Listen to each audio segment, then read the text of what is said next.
Hello everyone, welcome back to Queen's Park for Life. I'm your host, Glenn Marshall. It was a happy day yesterday. The boys got off the mark, got the first 3 points of the season with a 3-2 win over University. And yeah, we'll discuss the game later in the show. This week, as I mentioned last week, we've got Southland football representative Iain Walker on. Iain, how you doing, mate? Good, Glenn. Pleasure to be on your show. Did you get down and watch the game yesterday? Yeah, I did, and yeah, I thought it was a decent game. But as you say, we can talk about that. Yeah, we'll discuss it a bit later. So obviously the Southland football season starts this week, doesn't it? It does. So we might as well go over the competition formats and rules for the season, and so lead the way. So we'll start with the men's premier. I'm calling it men's premier because we've had to amalgamate into one grade this year. So effectively, Div 1 and Donald Gray is the one competition in the first round. It's called Premier Men's. So we've got 12 teams in that, including one new team because we have Balclutha this year, which is good. Yep. It came about mainly because we only had 3 entries for Donald Gray, and that's not viable as a competition. No. So we then decided, well, we'll get the presidents in and see how they want to run their competition. There was a fair bit of debate, as there always is. I could imagine.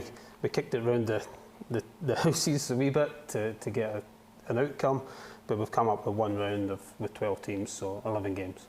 11 games, and then it'll split into a top 6 and bottom 6, and that's regulated. Bearing in mind the top 6 has to be the top eligible teams. Yeah, so you can't have 2 from the one club. Yeah. Yeah. I guess that's disappointing that there would only be 3 Donald Gray entries. It certainly was for us. Yeah. We were hoping for more, but that's the way it turned out. Obviously, last year as well, there was a few issues, wasn't there, like trying to get teams to... Yeah. The problem with last year was we didn't regulate it. It's in the rules this time. So when we come to split, it is a top 6 and bottom 6. There's no way. We didn't see the email. No. There's a statement going out on Facebook with the competition rules. It's in the competition rules, which Brandy, as competitions manager, has sent out. Everybody's got it. So that's what we're doing. Cool. That's good to hear. That's one issue resolved anyway, isn't it? Yep, and we talked. One other thing that the clubs wanted was that the points carried over into the competition.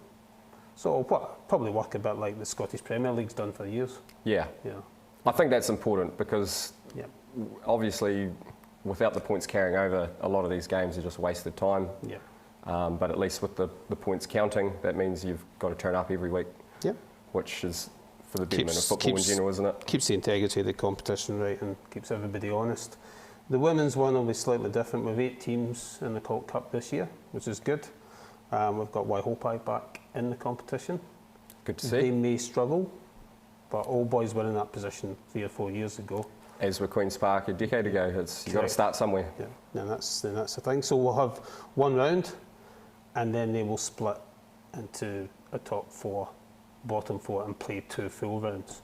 Now their points will not carry over, I believe. But I'll need to clarify from Brandy on that one. But I'm pretty sure the points don't carry over because they play 2 full rounds home and away. Right, after the split. After the split. Okay. Yeah. I guess that is probably a wee bit disappointing. It does mean it's almost like a pre-season before the season, isn't it? Yeah. But Brandy had to make a decision, so that's the one. As competitions manager, that's within the rules. She can make that decision, so that's what she's come up with. Yep. As long as there's clarification there, that's the main thing, isn't it? And we've got the Southland Express on board as a partner for the competition, so we'll get good coverage through the media this year. Cool. And Chris Montgomery's come forward and given us a good package there. So that's going to be good. It's coverage we haven't had before for the game. That's cool. Excellent. Div 2 will just carry on as it always does. They'll play one round and they'll have a split. Yeah. But they're social and they won't mind. Yeah. So, they'll do what they'll do. Can I be a bit cheeky and ask for you to pick winners from the competitions? Obviously, you have to be neutral. You can try. You have to be neutral, obviously, being in your position. I haven't seen all the squads. Obviously, Thistle won the Donald Gray Cup for first time in a long time last year. They'll have lost a number of players. They've certainly lost a couple that have gone to the SPL team. not sure what they've got. They've got some good young ones coming through, but again, they'll be a young side. Old boys will have their youth, the Southland United youth team. They had probably the vast majority of them were old boys players. Yeah. So they'll, and I believe Queen's Park's played them in a friendly this year, and it was quite a good match. So they look stronger. And I refereed Queen's Park and their SPL team. As you know, I won't mention the 2 penalties that you missed, Glenn, but too late I have. Don't worry, Chris will mention it enough. I gave you a second chance and you still missed it. Yeah, well, he didn't move anywhere, he just stood in the middle. But I actually thought the Donald Gray side from Queen's Park looked very good that day.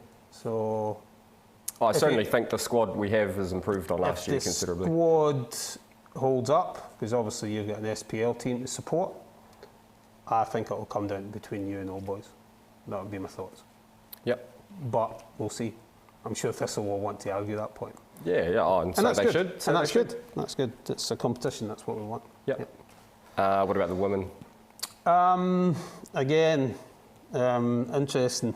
Old Boys have got stronger. Queen's Park will still be strong. I know Leanne has said she's got 1 or 2 new players as well, which is good. We'd like to see new players coming through. Queen's Park will be going for a 3-peat, I believe.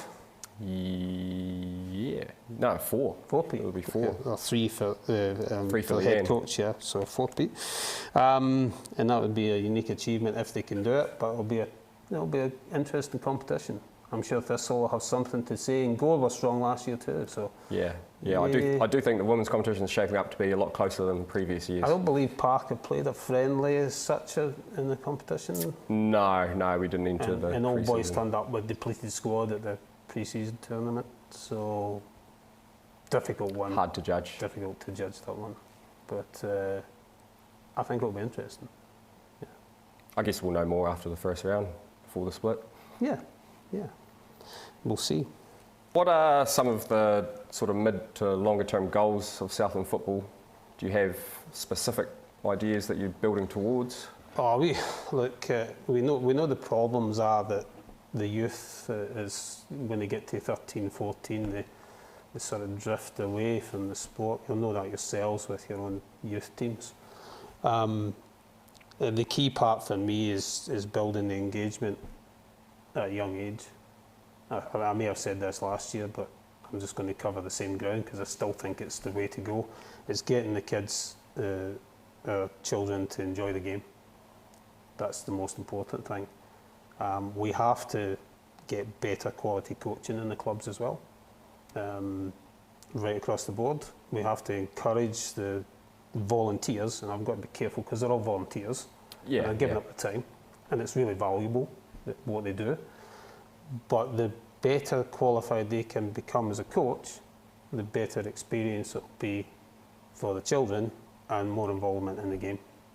Absolutely. So couldn't we've agree got more some with that. plans about the coaching and how we not regulate it but encourage it going forward. I think most of the C licence courses and stuff, they're all sort of in Dunedin or other towns, aren't they? Yeah, Is it possible to get them to happen down here? Well, it's something we can ask Obviously, for. there would have to be enough interest to do so. But Absolutely, because I know, having gone through that myself last year with Dion from Corey from this club, yeah, and I think Mike Shepherd from Old Boys all went through the C licence last year. And it'll be interesting going forward, the more people we can get on that. But I'm really talking about the basic stuff for the introduction to coaching, level 1, level 2, junior level 1, 2, 3, etc., and youth level 1, 2, 3. Brandy and I can deliver some of the basic courses. So we're quite happy to come out to Queen's Park if you've got the coaches there, and Old Boys if they have their coaches there, and deliver the sessions straight away. cool. Takes about 2 hours, the basic one. But it would be beneficial, and all the resources are there. They're all online in New Zealand football. They're easy to access. Yeah. So yeah, we sort of had a discussion earlier, didn't we, about you asking me some questions for once, just Yeah. to change things up. So fire away, mate. What do you got? It's more, well, not just you, but the club itself. Yeah, you yeah. know, so a couple of questions I had for you. So, and I suppose that if I ask an open question, I'll get the answers I'm looking for. What does Queen's Park feel has gone well at Southland Football over the past year, and what could we do better? Yeah, well... Because if we don't hear it from the clubs, then... Oh, that's right. You need feedback. You can only build on feedback off the clubs at the end of the day, can't you? Yeah. Yeah, I think there's plenty of things have gone well in the last 12 months. Certainly the development of young players through the Southland academies and that sort of Southland age group teams. That's certainly something that I've seen as a major improvement. And with the Donald Gray team last year, the youth team now separating into their clubs, I think that's a good thing to have. For me, that's the better option to go back to the clubs. Yeah, exactly. You touched on a possibility of a girls-only league. That would be a massive improvement on what we've had previously. So for sure, that's something that we're looking at closely and will be 100% behind. Well, I know Queen's Park have been quite good at that over the last 2 or 3 years, having all girls teams. So. Yeah, it's something we're aiming for. It's what we want to do. Queen's Park indoor, I think I've had the most, and well, I hope I just behind as well. So that's good. Yep. I think Southland Football's promotion of the sport has improved a lot, certainly through social media and getting sponsors on board and that sort of thing. I definitely think that's been a massive improvement over the last 12 months and something that we want to continue. Yeah, and we'll definitely be posting as much as we can out there, keeping the sport front and centre. And you said you've got the thing with Monty through the Southland Express now, so that's brilliant.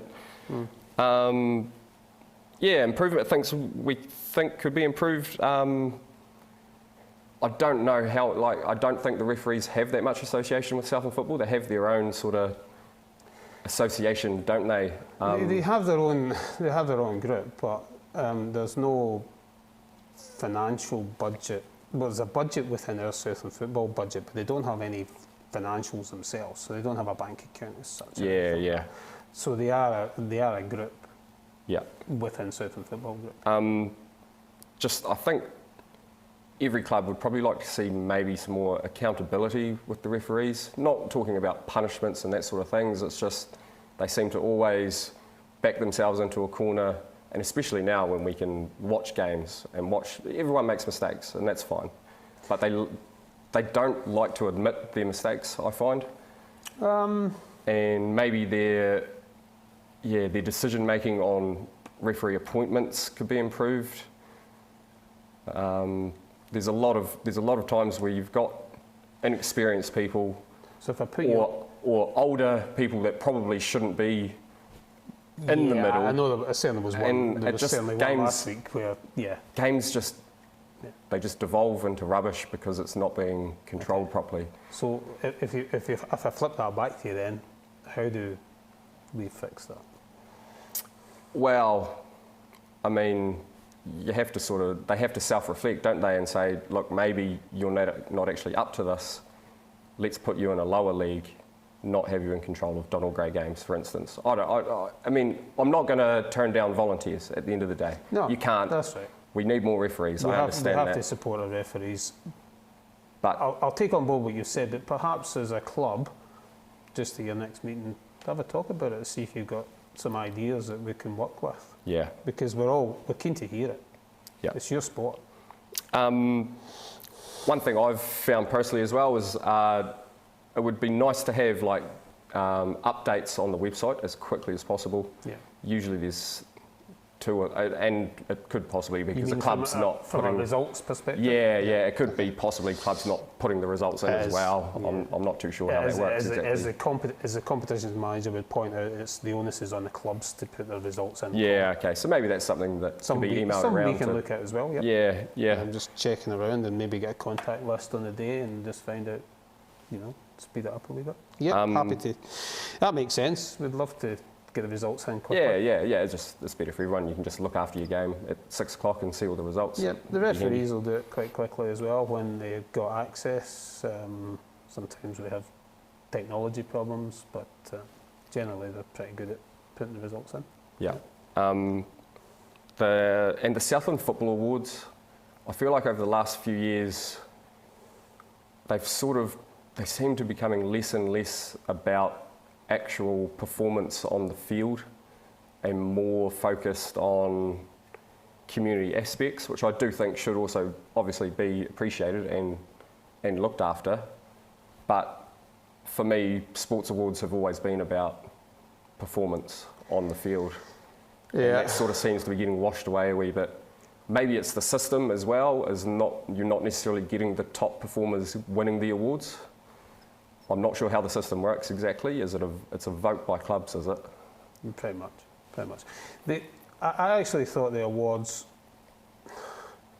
weren't too bad last year. I know what you're saying from performances. We want to celebrate the winners, of course we do. But you're all volunteers as well, and we need to celebrate that success too. Yeah, I agree. We just maybe need to find more of a balance, if you like, then. Whether there could be a different system for the performance awards in terms of picking those winners to the community awards, I'm not sure if that's something that could happen. We are happy to look at whatever proposal the clubs think. Yeah. I'm not convinced either that it's perfect yet. No, I'm quite happy to have a look and see if we can. I obviously don't. I don't want to obviously pick anyone out here either. No, we don't want anyone. We don't go into specifics, but yeah. But it is disappointing for someone to win the best player in Southland award. They weren't even voted the best player by their own club in their club awards. It just doesn't make sense to me.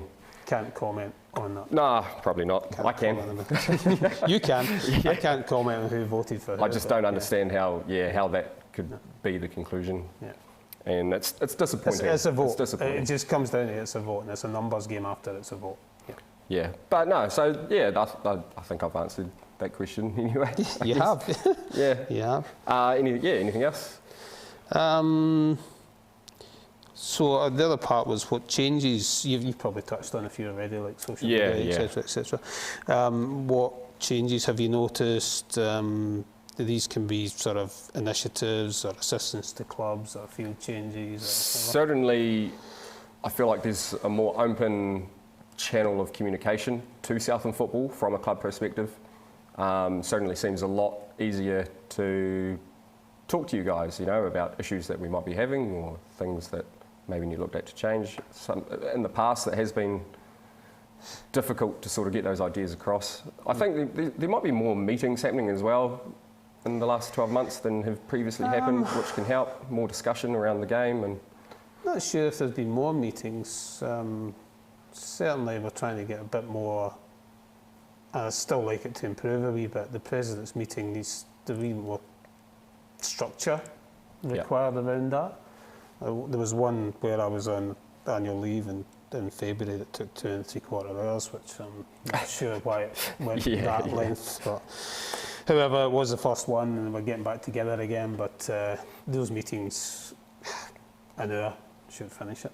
But yeah, no, I definitely feel like the communication to and from Southland football it seems like it's easier, and your guys' willingness to listen to the clubs certainly seems as though it's as good as it's ever been. I'm more I'd like to talk to people first and then communicate by email afterwards. I don't like emails. They're useful. I don't like to communicate in that style because the language can get perceived to be different. For sure. People interpret them differently. So the full-time availability of the turf, I think, is a great initiative as well. It is. I guess it is a ILT sort of sponsored. It's $1 million facility that we've kept locked. No. So opening that up to the public. We want people to play, don't we? Yeah, that's right. That's right. So in my mind, that was a no-brainer. Those are probably the changes I've noticed the most, but there's obviously a lot more going on that's probably gone over my head. What else has been happening? Yeah, well, you'll probably remember some of them as I go through them. So if you look back at the Charity Cup, we went back to the origins of that, and we had a couple of charities we gave money to. True, that's good initiative. The Hotherdale Care Village in St John's were the benefactors for Just quickly, on the Charity Cup, certainly one big question mark around that is, are our SPL players available to play in that competition? Historically, that certainly has been the case. I've given an answer to the club on that one at the moment, and let's just park it at that for now. So I'm Bit of a touchy subject. You're not, no, it's not touchy. It's not touchy at all. But I've given Coach Paddy the answer at the moment, but I've asked him just to leave it with Southland Football. Okay. Right. So that's that one. We introduced the Club of the Month awards. Oh, yeah. The Ultra Football vouchers through the partnership we have with them, which I think is quite cool. We gave medals out at Charity Cup last year, but we're going to do that for all competitions this year. Yeah, cool. That's something I actually really enjoy. You should, if you win a cup, you should get a medal. Yeah, and I think that was a 100%. good initiative. We did it at a pre-season tournament this year as well, so they got medals. We've got some great sponsors and partners. If you look at the annual report, I won't go through them all, but the main ones are GWDs and SBS Bank, Windsor Physio, Kiwi Skips, Ultra Football I've spoken about, and obviously you've got your community funders. We couldn't do anything without them. Yeah, for sure. ILT, Community Trust South, AGT, and the ILT Foundation. So it's been cool. We talked about the Southland Express. We've got a new club in the league this year. We've renewed some trophies for the ladies' side of the game. We'll get to some of the other ones. No, I'm that's not good. a fan of those plastic things. Yeah. Changing my cups Yeah. when we can. So we're investing back in that. No, that's cool. That's really good to see, actually. A lot of those trophies are quite worn and... We can keep the plaque with the engraving and stuff in it and keep the history there, but let's change up the trophies. But we want to respect the ones that were donated, of course. Yeah, of course. We're going to have field sponsors this year. We have a South Island tournament in Invercargill in September. Cool. It's the under-13 tournament. Yep. So we'll have teams coming to the region from throughout New Zealand, which is awesome. We've got some new referees. They've got to learn. And we've got a new team member and he's full-time rather than part-time. So we've put a bit of additional resource from Southland Football. Have contributed more money towards that, obviously, to pay young Ryan. Yep. We've run the Nano Girl event. We had the Christmas game. I know it's not a new initiative. We ran a barbecue and free stuff after it. We did the same thing at the end of First Kicks for the kids, for the 46-year-olds. Gave that free. Match balls ×3 for each Donald Gray. Oh, cool. And Colt Cup team. Yep. Your SPL teams benefited from that from Southern Football. Yeah. But we've now got the partnership with Ultra to provide that to the clubs for that's free. Good. There's a water fountain at the back door with a new kitchen bench. I have noticed the water fountain, actually. It's been well used. It's been a good summer. Yeah. Good time to put it in. Half the time I forget my water bottle, so I'm running over there between drills. And then that's what we wanted. We wanted to give the option of people are long spectating. Not everybody's got a drink bottle, so you'll need the piece on the top as well. And the one really positive piece of news, and this is for next season, is the floodlights are going to be fixed. Ah, true. Yeah. Yep. It's been a long time, long project. It was deferred for about 4 to 6 months. We've now got the funds. Take about 18 weeks for the parts. Yep. But it'll be end of season before we can actually fit them.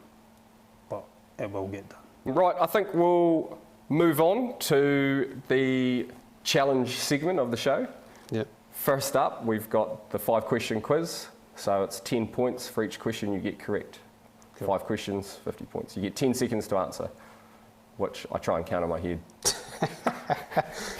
Can you count? So there's a bit of can you count to 10? I can. As much as some people would disagree with that, I can. And he can read. So, question 1, Ian. Yeah. Who top scored for the Black Caps in yesterday's T20 win over Sri Lanka? No idea. Didn't watch it. It was Tim Seifert with 88. No, didn't watch it. Question 2. Which Kiwi is headlining UFC 287 today? Possibly fighting right now. I think his name's Asande or something like that. Asanya? Israel Adesanya, no. I'll take that. I'll take that. You knew who you were talking about. Yeah, it's close enough. It's close enough. I did see that. Just Adesanya. Yeah. I'll take that. Question 3. Kiwi Ryan Fox is currently competing at which prestigious golf event? Well, given I've been watching it most of the night, yeah, the US Masters. Yep, well done. 2 from 3. Question number 4. What was the score in the Football Ferns game against Iceland yesterday? Now, that was 1-1, and they scored the first goal in 9 hours, I think. Yeah, it's like 9.5 hours since they've 9 scored. hours or so of football, so that was good. Yep. And that was a team that's ranked above them, so. Yep. No, yeah, I think they're about 10 spots above. Yeah. We're 25th there, 10 or 12 15th or 14th or something. like that, Yeah. Yep. Oh, well done. That's another one. 3 from 4. Final question. Steven Adams has been ruled out of the NBA playoffs due to a knee injury. Which team does he play for? Don't know. Don't watch basketball. No, unlucky. That would be the Memphis Grizzlies. Nah, I would never go that. Oh, well, 3 from 5. I'll take 3. Yeah, Three's same all as Leanne. 3 from 5. Take that. Yeah. Righto, we'll move outside, mate. Yeah. And see how you go. Yeah. Righto, Ian. We're outside for the challenge again this week. I'll give you a reminder of how this works. Yep. 3 headers from the penalty spot. Okay. Each goal scored is worth 10 points, and if you get into the small goal, that's 25. But it's only your best attempt that counts. Yeah. And the same with the volleys from outside the box. You get 3 attempts, same score, highest one counts. Cool. Got a prediction for yourself? No. Tried that the last time and I put my first penalty on the bar. Yeah. So no. No prediction, fair enough, mate. Righto, let's get into it. See how you go. Good luck. Yeah, thanks, mate.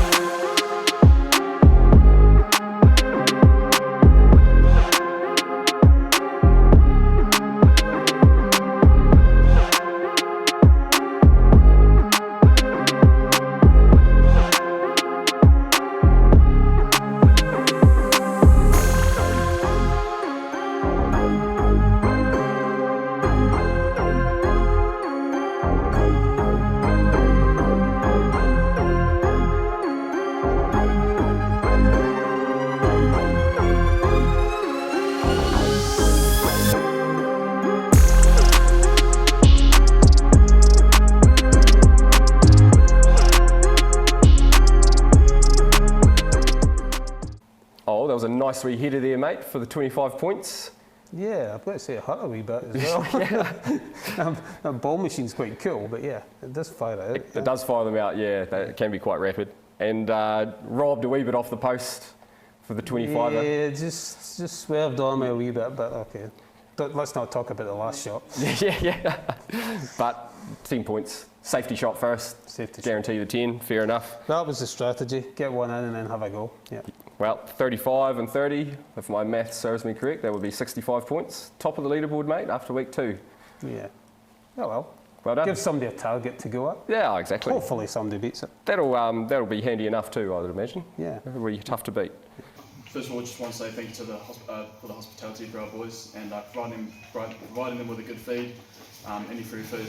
They appreciate heaps being core students, so thank you for that. And thanks again to the officials for a good game, for keeping things relatively under control. It was a bit of a fiery encounter, so yeah, you guys did your bit, so appreciate that. Okay.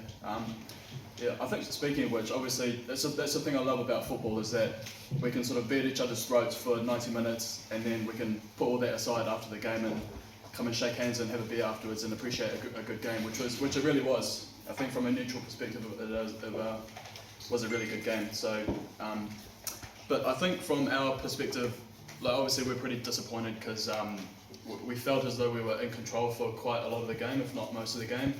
I think personally for me, I can't recall a time in the game where I felt that we were not in control of the game. I think we obviously had the lion's share position and we got forward quite a bit and created quite a few chances. I don't know the stats off the top of my head, but we must have had 10 to 14 shots on goal. Yeah, at the end of the day, it's all about taking your chances, and obviously you guys do that really well. But I think it shows really good character that you guys were able to come back from a goal down and obviously go 3-1 up, so yeah, massive credit to you guys, and yeah, 100% you guys deserve to win because at the end of the day, if you don't put your chances away, then you're not going to win, but that's exactly what you guys did. But I think in terms for us, I say it every weekend, but there are actually lots of positives to take away from that. I think everyone will agree with that. We've got to a point now where we can be 100% confident in our abilities and what we can do on the football pitch and trusting each other in our team and ourselves. So I think that's a big positive to take away. So I'm not too disappointed about the result. Obviously, we wanted to come away with 3 points, but it's football. Only one team can, so that's okay. We'll be ready for you guys next time you come up to our turf. But do want to highlight our man of the match, and I think this was an easy decision. At bat, Liam Reynolds. I think it was absolutely massive at the back today. So big congratulations to you, bro. Yeah, probably right about the control. First 15 minutes we were horrible. We did speak before the game, and we actually said that there's not many times in football that a performance was needed from us. We had to have a reaction from last week, and we certainly got that. I think we've still got a lot of work to do in what we do on the ball. Quality wise, I think we've still got at least 2 or 3 more levels to go. The difference between this season and last season is, though, we lose that game last season. Like, even if we'd have gone 2-1 up, playing not as well as we were without our forward players firing and without creating a lot of chances, we would have gone under in that game last year. So I felt that the heart was definitely there, the spirit's definitely there, the fight's definitely there. The organisation, very, very good. We've got a few more senior players back in now who really help when we're under pressure. But we do need to work a little bit harder on the other side of the game, keeping possession. And I think that's one of your strong points. We kept turning the ball over and you kept keeping it all the time and moved it really well as well. I think last year you were very much a possession team that you didn't sort of create a lot. You played a lot in front of our defence in the 2 games that we played you, whereas this year you were quite incisive, a little bit more direct than what you were last year, and really dangerous up top. I don't know your striker's name, the number 10, but good player, really good player. Caused us trouble all day. But we dealt with the majority of it, and that's a credit to you. And we said afterwards at that victory today, we've ground one out. We didn't grind any out last season. We had to be at our maximum to win every game that we won last year. So to see us grind one out now, when we're slightly below our best, that's a massive positive for us to take. We've got a tough trip next week. We've got the dreaded Timaru one next week that we're happy to get out of the way early, but we'll take every positive from today into that. Last week we felt the positives that we brought into today, and yeah, we've just really battled ground one out. Heart and character, I think, the 2 main words. Player of the day, I think Mike Larson put in an unbelievable shift up front, 2 goals as well, so well done, Mikey. Well, he's claiming the second one, I'm not convinced, but well done, mate. Yeah, so obviously we played University yesterday. Fantastic result, not necessarily a fantastic performance, but a game we probably would have lost this time last year. Definitely would have lost this time last year. So got to be happy with the result. And I think I watched Queen's Park last year play well in games and get no outcome. I didn't think they played particularly well yesterday, but took the chances well. And if you score 3 goals, then you win most games. You win most games. Yeah. Overall, they'll be really pleased to have got off the mark. Yeah, that's right. Yeah. We're actually sitting a spot above Royals at the moment. Yeah, 6th. No, and that's good. So it's a nice, solid start. I'm sure Coach Paddy would have liked 2 wins, 2 home games, but for sure, to come back from a 4-0 loss is a good outcome. Yeah, absolutely. We went 1-0 down, and then centre back got chippy to Anton, which is always a bad decision. 10 minutes and 2 assists later, we were 2-1 up at the half. Yeah, he certainly wound them up, and it worked in Queen's Park's favour. So yeah. The game then went to 2-2, followed by odd free kick. Credit to Rio for putting it in a good spot. Just went straight in. Yeah, that's it. And straight in. There was a bit of a collision between one of their fullbacks, I think, and the goalkeeper. And there was a collision. I saw it, but I didn't see anything untoward in it. So. But I actually think Mike got a touch on it. Oh, did he? He certainly claimed it, and I think it's been entered that way. So 2 goals for Mike. Yeah. One header and that one there. And That'll give him good confidence. You know, it's important strikers score goals. And good to see Dylan Hawkes get a nice tidy wee finish too. Yeah, he took his goal well. Anton did brilliantly to beat the boy in the byline, and Yeah. Dylan finished it nicely. Yeah. Yeah. So no, onwards and upwards, off to Timaru next week. Yes. Burgie's bookies, he was accurate enough last week to bring him back again this week. So righto Burgie, what do you got for us this week, mate?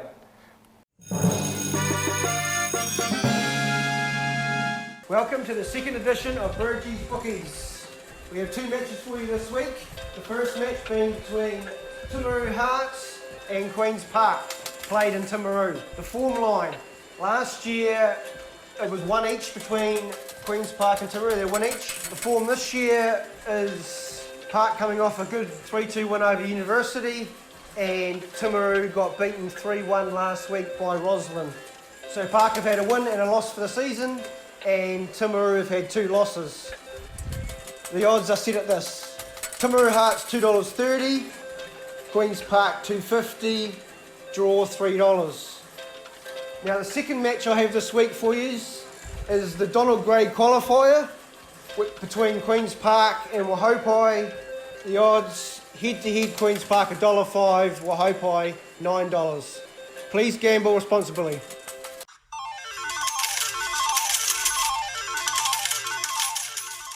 Oh well, always on the money, Mr. Matthew Burgess, isn't he? Loves a punt. Yeah, I think he does. So fixtures for this week.